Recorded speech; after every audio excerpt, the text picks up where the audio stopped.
afternoon. Let us begin the final session of the third legal forum. We've been very active for 3 days discussing various issues of importance, theoretical issues, legal issues, and we're now going to discuss a number of implementation issues. We're going to talk about the market of legal services, and our main focus for today is the development of legal services at the Eurasian Economic Community market. I would like to introduce our speakers for today. Ms. Medina Sapetaeva, a partner at the Language Mind law firm. Ilya Nikiforov, the managing partner at the Lawyers Bureau, Puginsky, Afanasyev and Partners. Denis Aleynikov and Konstantin Mikin, representing Belarus.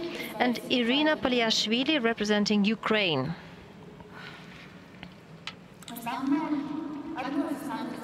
One of the main tasks of the Eurasian Economic Community is to ensure cooperation and coordination of legal systems to create the common legal space. Last year, an agreement was signed on cooperation between the ministries of justice of the countries participating in Eurosec. This agreement concentrated on cooperation between lawyers. So we're working on recommendations for the unification of legislation. We were tasked with this last year, and we continued our work this year. The professional community is actively involved in our discussions, and I hope that today we'll hear a lot of interesting comments that will contribute to our fruitful work in the future. And the floor goes to Ms. Medina Sapetaeva. Thank you. The previous session was more about macro issues, about the harmonization of legislation, but now I believe we're going to be more specific. We're going to talk about businesses, about the market of legal services, the way the market develops in different countries that are part of the Eurosec. The market of legal services started its development when our country became independent, and we saw a number of international legal firms entering our market when oil deposits were discovered. That is the traditional way. We saw such large companies as White & Case, White & Mackenzie, Curtis, and other international firms. At the same time, we saw that local Kazakhstan firms were formed. Some of them are over 20 years old today, and they compete with international players. In fact, some international firms close their offices in Kazakhstan. They are replaced with other firms. But overall, we can see a trend towards the strengthening of local firms. In this context, I would like to stress that international firms usually have only 1 or 2 partners who come from abroad. They're foreign lawyers, but the rest of the partners are Kazakhstan lawyers, the ones who received legal education in Kazakhstan and abroad. So we can see that there is a certain parity between the international firms and Kazakhstan firms in the market. Let me mention audit companies as well. The Big Four, they now separated their legal services from consulting. They have been traditionally very strong in tax law, and they also are very active in the M&A sector. In general, the legal services market is not regulated. That is to say, just like in Russia,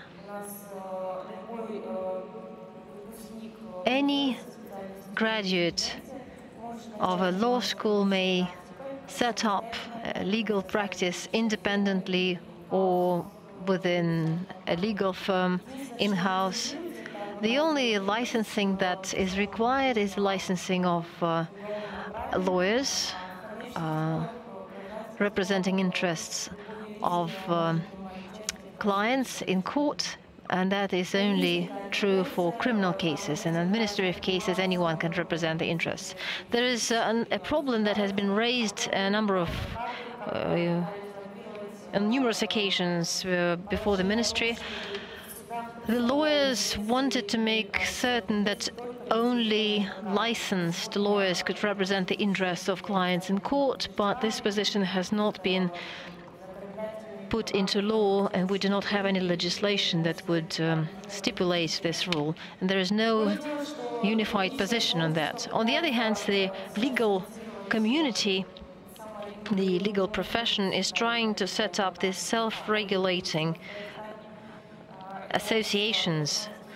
We have an association of Kazakhstan lawyers. We're trying to create something that would resemble the bar association. We call it Kazbar. The day before yesterday, we held the first final meeting of the year. Some believe that this organization was created in order to close the market from foreign lawyers. Some believe that the future of this organization is uncertain. Yesterday, I heard from our colleagues in Turkey and in South Korea that foreign lawyers are not allowed to practice in their markets. Only local lawyers can do that. I'm not sure we will get that far, because in Turkey and South Korea, we can see that they are trying to pass certain pieces of legislation in order to raise this obstacle, to admit foreign lawyers with certain restrictions to practicing in the local market. So, as we observe these trends, I don't believe that we will go as far as prohibit the foreign lawyers from practicing in the market, but I believe we will continue to have three different groups practicing in the market. International legal firms in charge of large-scale projects. Their clients are state companies, strategic and transnational companies. The second category includes Kazakhstan legal firms, sometimes very large, sometimes medium-sized. They have a lot of clients, they have a lot of lawyers. And the third group includes small companies, startups, small practices that may have become spin-offs of larger firms. At the same time, there are entrepreneurs, there are practicing lawyers acting as sole providers, but I don't believe that they influence the situation in the market to any significant extent. So that's a brief overview of what is happening in our market. I believe that this market operates in a manner very similar to that in Russia, and I'm looking forward to hearing about what's happening in Ukraine and other countries. Thank you, Madina. And now I would like to give the floor to the representatives of Belarus. I'm aware of the fact that recently a new law on lawyers was passed in Belarus. This law stipulated that only local lawyers can be practicing lawyers in Belarus, representing interests of clients in courts. And who is going to start?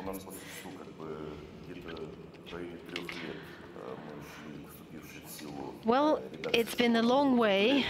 It took us 3 years to work on this law to make sure that the current version of the law was passed. And it became possible in Belarus because the legal profession was regulated in Belarus from the very beginning. In Russia and in Kazakhstan, you could be a practicing lawyer without a license, whereas in Belarus, legal services market could only be operated by under license. So we have arrived at the advocatorship monopoly. We as lawyers contributed to the design of this law. The first version, the first draft,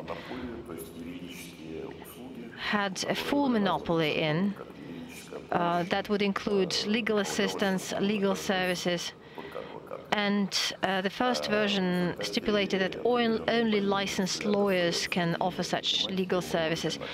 After a heated discussion, we have arrived at the next version, which has been passed because we still have lawyers in the country who can perform certain legal services, and there are certain legal firms that can do that, but the licensed lawyers have the monopoly in courts.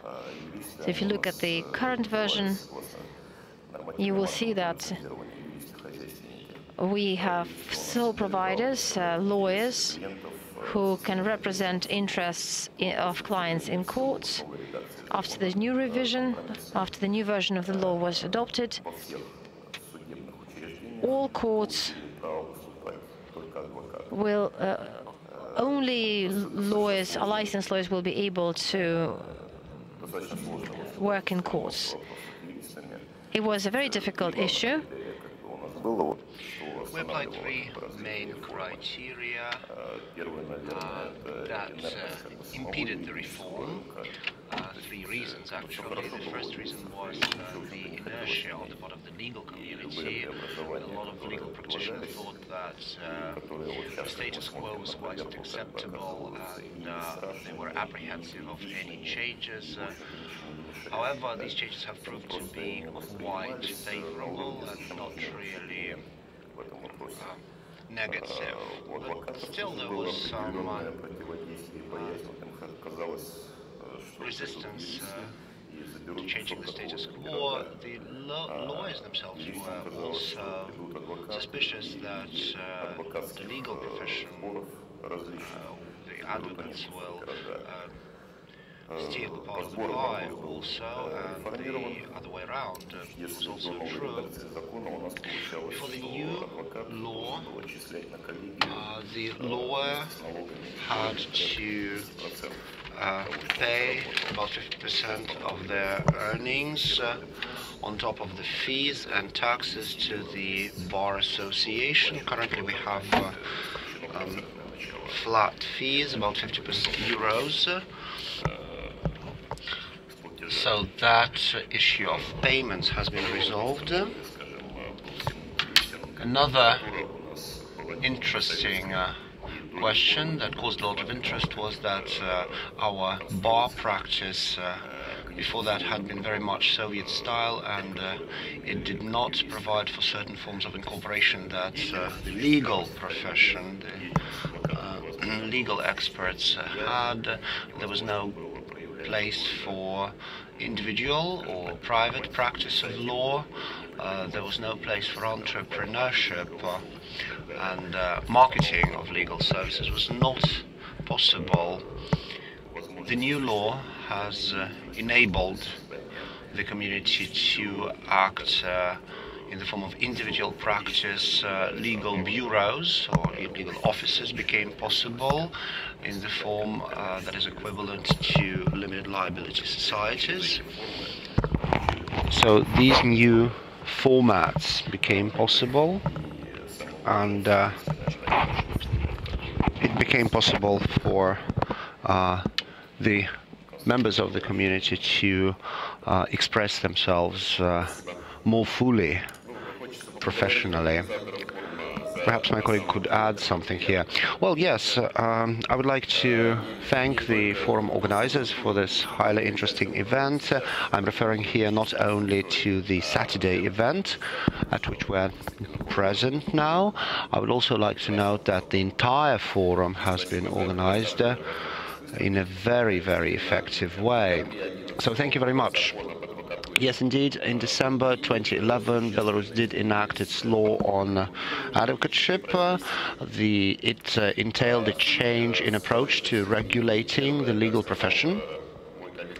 The essence of these changes is as follows. As Denis just said, some new activities were added, such as individual practice as well as practice as part of an advocate or as a legal bureau or legal office, despite the fact that there was some willingness to establish these offices as commercial organizations. Nevertheless, the law says that these are legal persons that do not have the status of commercial entities.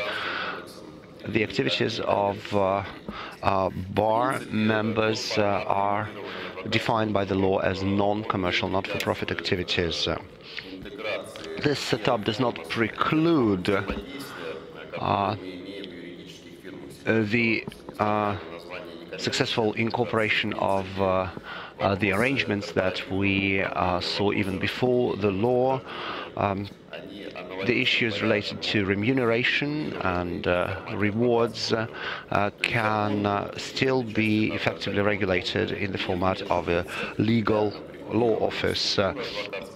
The law, we have to say, does not really micromanage the structure of law offices and their own internal arrangements. It is rather flexible in that respect. And therefore, the existing arrangements in law offices can be very well incorporated into the new legal framework. Our law officers, in trying to adapt to this new provisions, currently maintain two structures. On the one hand, they have what is called the legal firms, and on the other hand, they have already started their own law bureaus, legal bureaus.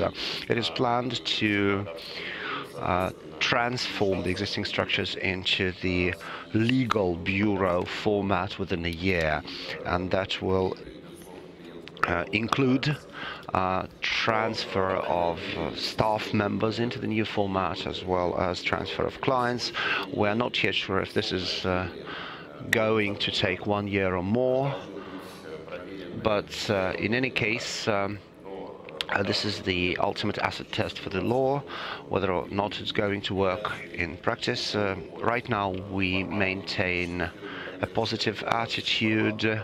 We do not anticipate any difficulties in this transition from law offices to law bureaus. And another feature of the new law is a fixed contribution that is paid by bar members to their territorial bar associations. In Belarus, a bar association called Collegium is roughly equivalent to the Russian Chamber of Law.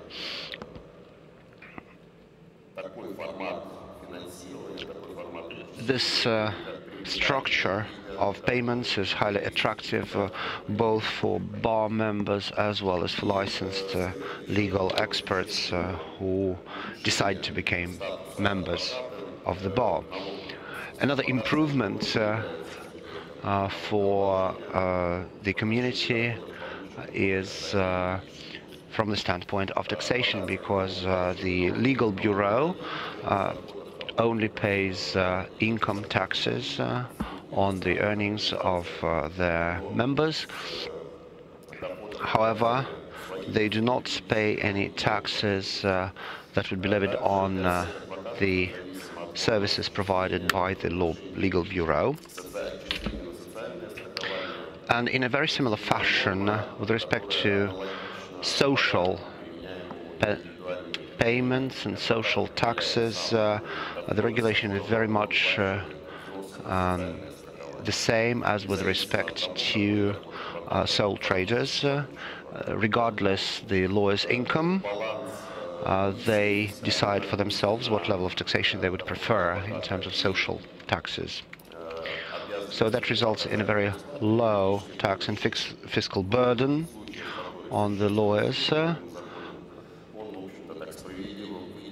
And I think that a principle of fairness has been maintained in the new Belarusian law. The activities of a bar member, if compared to the activities of licensed legal experts appear rather favorable, and I would say that this transition is now proceeding quite smoothly. So far, we have not seen any frustration on the part of the regulators or from the ministry. So I think that overall this new law and reform process deserves a very good grade overall in Belarus. Thank you very much.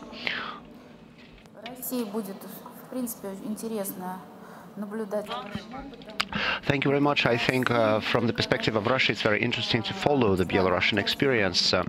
It's interesting not only for Russia, but also for other countries who are members of the Eurasian Economic Community. I think each of our neighbors within the CIS would be highly interested in these developments. And now I would like to give the floor to Irina Palashvili, who represents Ukraine. She is a senior partner at the RULG Ukrainian Legal Group.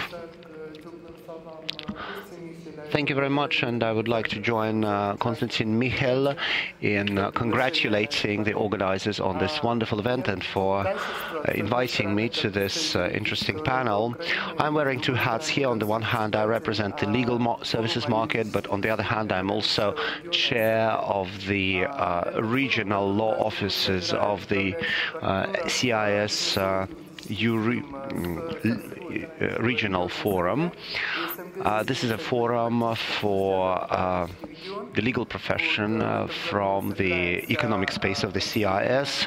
This year, at the end of June, we will be meeting in Odessa and then in Kiev. You are all invited to that forum, and regulation of the legal profession is a question that is constantly debated at the forum. We even decided that we will consider adopting or drafting a code of conduct for the legal profession, for the CIS, along the same lines as the national codes of conduct. I will talk about this at length, but let me start with the Ukraine first. I think the Ukraine had a slightly different story in the early 90s compared to Russia and Kazakhstan. The market was mostly filled by private legal firms. I think Kazakhstan, if my understanding is correct, was dominated by foreign companies first, and then Kazakhstani firms began to catch up. In Ukraine, it was different. The Kiev University had a faculty of international law, an equivalent of MGIMO in Russia, and they already had some people who had obtained an LLM or had some studies abroad, so we started structuring the market very quickly. We're a large country, we're very centrally located in Europe. Nevertheless, we have a very modest market. It is admittedly larger than in Belarus, but it is much, much smaller than in Russia, so I think we found our niche very quickly. After that came the advent of international firms, although their number was far less than in Russia or Kazakhstan, and I think there is probably half a dozen of global companies present in the Ukrainian market currently. Yes, we do have a number of representative offices of European companies, Austrian companies, Gilles Lorette from France. I think they simply wanted to establish their presence, to just put their name on the map. However, they are not seriously seen as a competition, so I think it would be fair to say that the market is still dominated by local firms. The market is also not very stable. Some companies go belly up.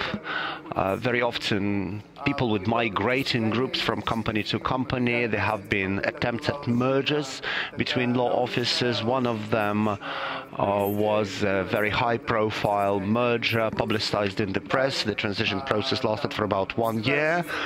Everybody followed that story, and those merging parties had spelled out hundreds of pages of memoranda of understanding, but they only existed for a year together and then they fell apart again. So unfortunately, the market was so traumatized by the situation that mergers and acquisitions simply stopped. After that, before the crisis of 2008, a lot of legal firms from abroad came and tried to purchase local companies. However, when the crisis struck, those plans were moot. I think the market is still very much the same as it was in 2004 now in Ukraine. The penetration of foreign companies did not really disturb us much. I think it only acted to our advantage. It improved the level of services overall. So when after the crisis, foreign companies began downsizing. There was a mass exodus of people from those companies to Ukrainian companies. I remember before the crisis, there was a split in the community. Some people worked for foreign companies, others worked for Ukrainian companies. I represent a local Ukrainian company, and we have 3 people who switched from foreign companies and came to us. We don't see any difference in culture. As far as regulation of the legal profession is concerned, the only genuine regulation that we had was in the beginning of the 1990s, and it was only in form of licensing. It was not fully fledged regulation. The Ministry of Justice would issue licenses, so a lot of legal firms created limited liability companies in those days. They obtained their licenses and began practicing as business as usual. You could not practice law without a license in those days. Then the law on advocateship came out, and once it was still being drafted, the Ministry of Justice stopped the licensing process, awaiting the new law to come.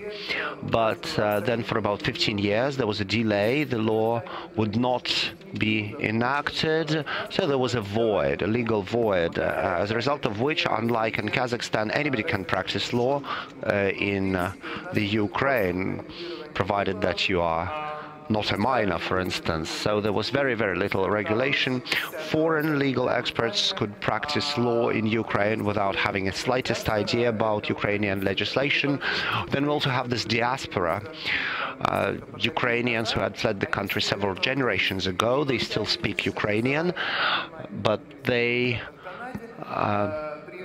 obtained their legal degrees in various countries, so they came back to Ukraine and proclaimed themselves to be Ukrainian lawyers without even taking a single look at the civil code of Ukraine. They thought that the language and a foreign degree was enough. So we found ourselves in a situation when the market players had to band together somehow and try to regulate themselves. However, there was a lot of fragmentation in the market at that time. There was not a common organization. There wasn't a common organization that could organize the lawyers. There were several competing groups, out of which one such group, the Association of Ukrainian Lawyers, was able to take the lead. I think we're all supporting that organization these days. So this is the central organization that is trying to work out codes of conduct and so on and so forth. So that's the only organization except for the lawyers that still operated very much under the Soviet rules. As far as the law on advocateship, it waited for 15 years, waited adoption for 15 years in the Rada, in our parliament. We made several attempts to push for that law. There was about a dozen or more bills, and at some point we just got tired and stopped trying, but then suddenly the law on advocateship was indeed enacted, and it came as a huge surprise. And even before the bill was drafted, about 10 years ago, 15 years ago, people were afraid of the advocateship monopoly, so to speak. So a lot of law firms expecting monopolization of bench practice created their own bar associations. This is why most of the commercial law firms in Ukraine currently have something that one of our colleagues described as a legal avatar, a doppelganger. when we asked law firms to indicate whether or not they also had any bar units attached to them as part of their structure, 90% of them raised their hand, even though they usually are very shy admitting that, but nevertheless. As far as monopoly is concerned, well, it seems that there is still no monopoly under the new law, because we can all be wearing two hats. We have all joined bar associations. The only difference is that similar to the Belarusian system, we have what we call business lawyers. These are people who can practice the bench, who are bar members, even though they are not really taxed in any particular way. The only change that we have seen is we have been notified that we now need to pay our contributions, our fees. The Association of Lawyers of Ukraine meets every year, and one interesting development that I have seen first in Russia and then in the Ukraine has been the emergence of local and regional markets. Earlier, the market was dominated by Moscow and St. Petersburg-based firms. In Ukraine, it was Kiev-based firms, but now we have very strong firms in Dnipropetrovsk, Odessa, Lvov, and other places. They are trying to organize themselves. They're also creating associations and so on and so forth. So the market is more structured. As far as the CIS space is concerned, in general, when we met last year, the following question arose. When we have interjurisdictional projects, we have to work together. For instance, I get to work with Konstantin, we work with our Kazakhstani colleagues, because it's an international project. So sometimes our colleagues will ask us, do you have a code of conduct, and what code of conduct do you follow? And there is so much fragmentation here. For instance, there is a very strict regulation in Belarus, but there is practically no code of conduct in Ukraine. So what can we tell our clients about our self-regulation and our norms? So we came up with an idea of the voluntary code of ethics within the framework of our forum. We would like the legal companies to join us, the lawyers to join us. We can do it through our website, and a lawyer from any CIS country could hit the website, and our clients could see that we do have a code of ethics, and everybody joining it and signing under it will be doing so on a voluntary and transparent basis. We don't need any formal commissions to do it. We can do it as a goodwill effort. This initiative has been supported by Alexander Kwashinsky. He's drafted the regulatory document. He drafted the actual body of the code. The draft has been broadly discussed, and all the countries, all the states represented here at the forum have commented upon the draft and contributed to its finalizing. But Kwashinsky largely based his draft upon the experience of the Nordic countries as a regional group of countries. He checked against the relevant documents of IBA and other national organizations. The initiative is still alive, even though the draft has not been finalized. So when we have our next forum in Sochi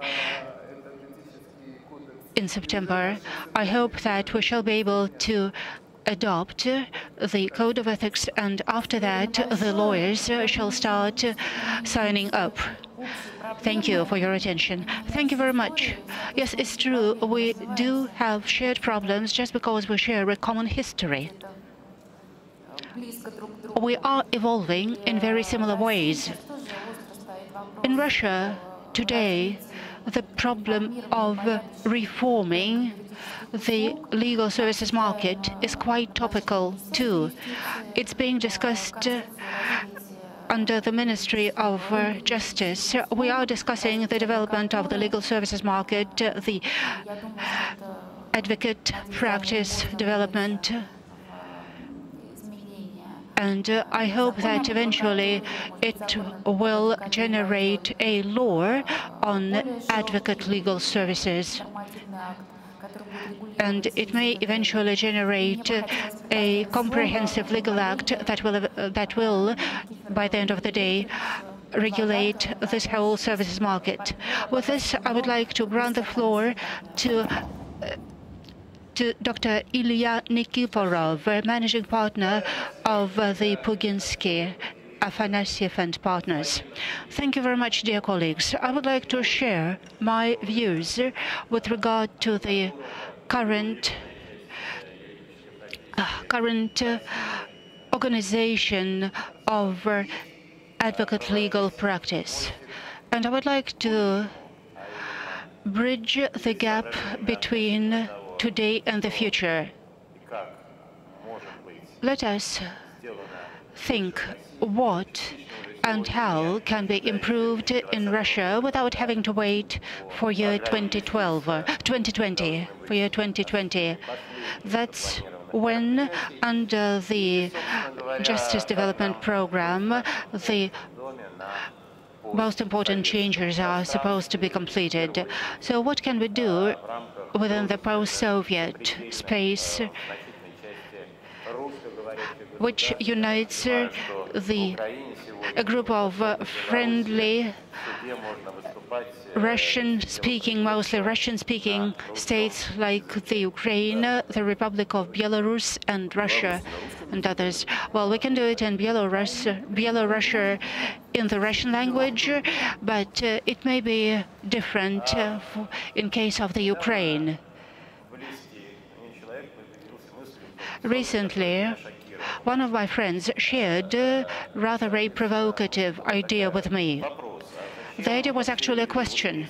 Why do people live together at all? Like, why do people have families? I had two answers to this, very traditional. The first romantic answer was the word love, and the second answer was pragmatism. That's when one spouse would like to benefit at the account of the second spouse. But in fact, there may be a third answer. It's more efficient to be together. It's economically more efficient. You have common costs and you have common benefits, which may be higher than if you act separately. So my presentation shall deal with our common economic family matters, common between Russia and its neighboring Russian-speaking countries. My colleagues have described the processes of advocacy lawyers' development in Belarus and the Ukraine. I believe I've been one of the people to have studied the issue from its very outstart, because this whole process took place at the same time when my company accommodated the magistrates' officers in the Ukraine and in Belarus. So we had to decide upon structuring my firm acting in 3 countries. The current law on advocacy practice is still in force, and it's still pretty viable. So probably somewhat over half the Belarusian law is in fact a reproduction of the Russian federal law. I know it for sure from my Belarusian countries. They got this law as a draft, the Belarusian law, but they were very familiar with the draft because they knew the Russian federal legislation, the Russian federal law. But there are differences. The first difference relates to the form advocacy legal practice is organized. An advocate can only be a national advocate in the Belarusian Republic. And the second difference relates to entry to the profession. The Ukraine is most liberal of all the countries here. We can applaud Irina again. So any lawyer that has proven qualifications, that has the advocate or the barrister's registration can get registered in this capacity in the Ukraine. The Republic of Belarus is most conservative with this regard.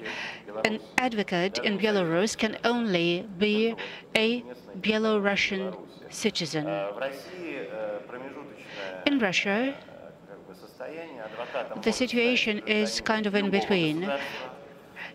A citizen of any country can become an advocate lawyer in Russia, but there is an exam to be taken and passed to confirm the advocate lawyer status. We have had cases when citizens of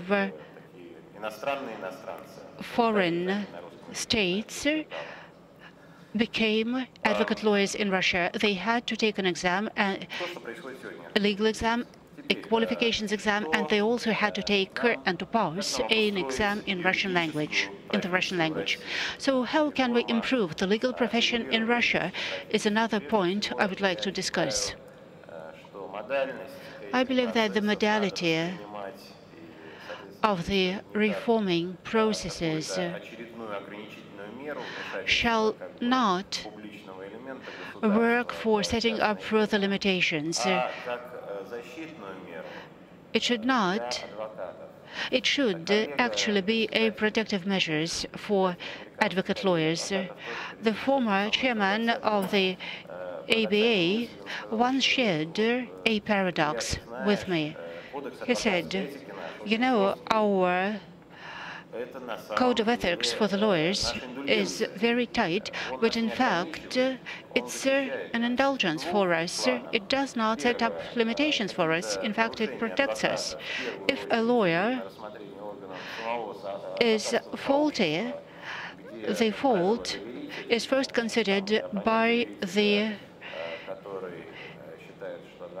ABA, and only after they consider the case, there may be no further public prosecution or judicial prosecution. Also, it's a measure of preventive nature.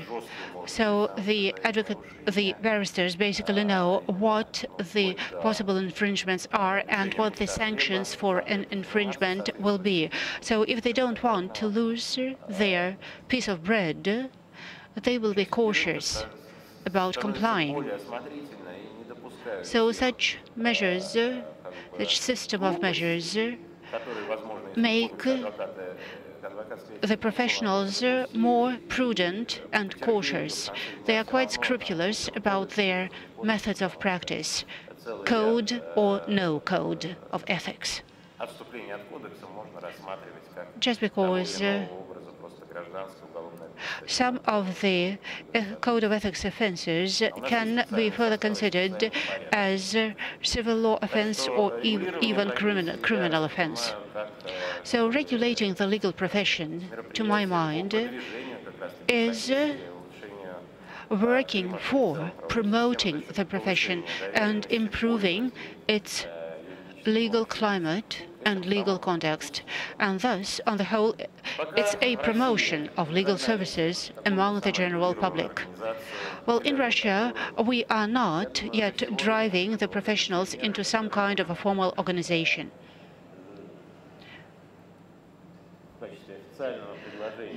So I believe we can put it into the minutes. Let's word a recommendation. I think we can recommend to provide for additional liberal measures that can be only used for the regulated part of the legal profession, basically by talking advocate lawyers of Russia. And this will increase the attractiveness of the legal services provided to the clients by the advocate lawyers, and also it will facilitate voluntary transition of professionals to the advocate lawyer status, since this status will grant them a possibility to independently provide legal services to the general public. In this case, an advocate lawyer can represent the client's interests based upon an order, not upon a power of attorney. Because sometimes the power of attorney takes a very long time to get obtained, and sometimes the circumstances of a specific case appeal for a speedy reaction, speedy response, or speedy action.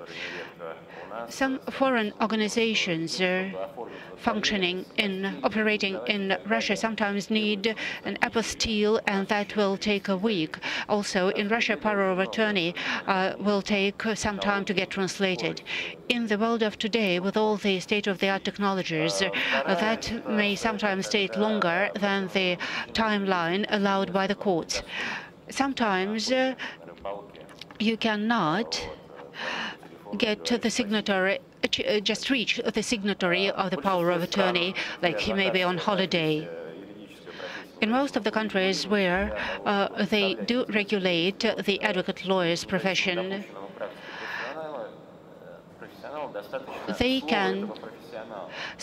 often rely upon the word of mouth of the professional. Like in the English courts or in the American courts, a barrister can come to the court and say, "I am Barrister John Smith, and I am acting as a representative of Mr. John Brown."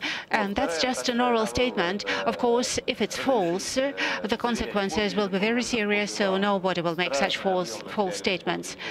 Also, in Russia, they require, in all kinds of organizations, they require a huge number of notarized copies of all kinds of documents. And we would like the advocate lawyer to be granted the right to stamp a copy of a document as being true and correct. Also, let's consider the costs to be paid by the party who has lost a case. We do not want this to be decided by just anybody. We do not want arbitrary decisions as to which costs shall be reimbursed by the losing party and which shall not, and which claims of such costs shall be accepted. This can be very efficiently decided by the advocate lawyer. Also, we can think about limiting the kinds of services to be provided by advocate lawyers.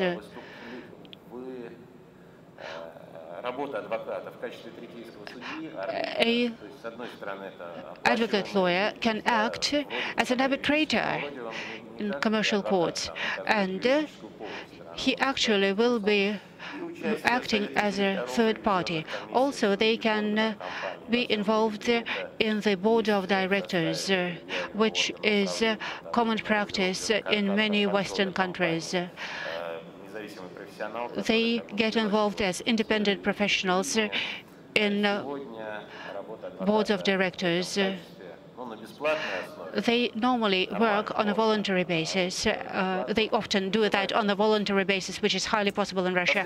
But doing that on a paid basis is normal in the Western countries, but not yet in Russia.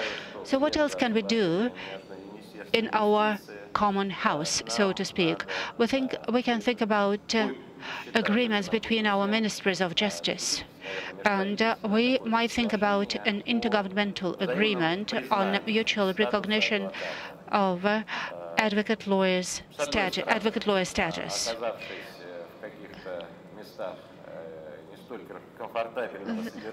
Then, if a Russian or a Ukrainian client goes behind bars in a foreign country, he must be granted the right to talk to an advocate lawyer, normally in charge of his, say, family business. Without this advocate lawyer having the lawyer's certificate issued by the country where the detention prison is located. Also, the advocate lawyer's status may provide some immunity from seizure or search, whether or not the person finds himself in a country where his advocate lawyer status is not confirmed. We often see situations when in a hotel or in a meeting room, people may come and ask us what papers we have with us. So the advocate lawyer's secret is not granted. The principle is simply not enforced. If we could change this, then Marina Arkadyevna will be greatly thanked for us. Dr. Melnikova will be greatly thanked for that by our huge professional community. Thank you so much. Thank you for wording these recommendations. I'm sure we shall pay our greatest attention to this. I hope you will not claim the bread of your colleagues, the notaries. Well, thank you very much. Thanks all the panelists for your most valuable contributions. I'm sure that what we have heard today will make us further think about the ways to integrate our mutual interests and our legal systems. We do have a lot in common. We have the language and culture, we have an understanding of how we think. And I think the best continuation of our discussion would be to go out, because the weather is fine. I invite you to take a stroll around the city and enjoy the beauty of St. Petersburg. Thank you.